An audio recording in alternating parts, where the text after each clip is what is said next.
જય ભારત ખેડૂત મિત્રો, આજે આપણે ચડોતર ગામમાં એક પ્રગતિશીલ ખેડૂત છે અને જે પ્રાકૃતિક ખેતી તરફ લોકોને વાળી રહ્યા છે અને પોતે બી પ્રાકૃતિક ખેતી કરે છે. અમને ખૂબ આનંદ છે કે આવા ખેડૂત મિત્ર બી છે જે પ્રાકૃતિક તરફ લઈ જઈ રહ્યા છે અને પોતે બી પ્રાકૃતિક કરી રહ્યા છે. અને આજે એ ચડોતર ગામમાં આપણે ખેડૂતને જ પૂછીએ કે એમને રિદ્ધિ સોઇલ કેરની કઈ કઈ પ્રોડક્ટ વાપરી હતી અને એનાથી એમને શું શું પરિણામ મળ્યા અને એમને શું તકલીફ પડતી હતી ને એમાંથી કેવી રીતે બહાર નીકળ્યા. તો ખેડૂત મિત્રો, આપણું નામ શું છે? સુરેશભાઈ નરસિંહભાઈ પટેલ.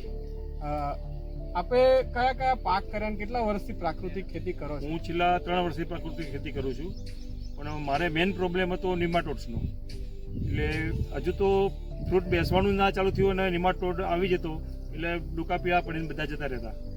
એટલે એને કંટ્રોલ કરવા માટે અલગ અલગ કંપનીઓને મેં પ્રોડક્ટ વાપરી, પણ મને જોઈએ એવો સંતોષકારક રિઝલ્ટ નહોતું મળ્યું. પછી આ સાહેબની કંપનીમાંથી નિમાટ કેર કરીને મને આપી પ્રોડક્ટ. એ મેં આ વર્ષે એનો યુઝ કર્યો, પણ આખું ખેતરમાં ક્યાંય નિમાટોડની અસર નથી.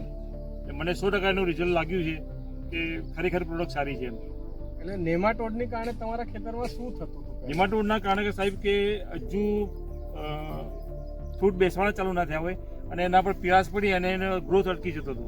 પછી મૂળ ખોલીને જોઈએ ને તો અંદર ગોઠો હતી. કેટલીક વાર તો આદુ હોય ને એટલી મોટી મોટી ગોઠો નીકળતી.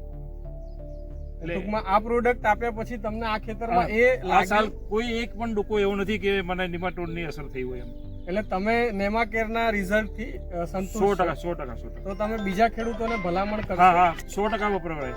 નિમાકેર 100% વપરાય. ધન્યવાદ ખેડૂત મિત્ર, અને આવી રીતે જ પ્રેરણા આપતા રહો. પ્રાકૃતિક ખેતી તરફ લોકોને લઈ જાવ તો આપણું સ્વાસ્થ્ય સારું રહેશે. ધન્યવાદ.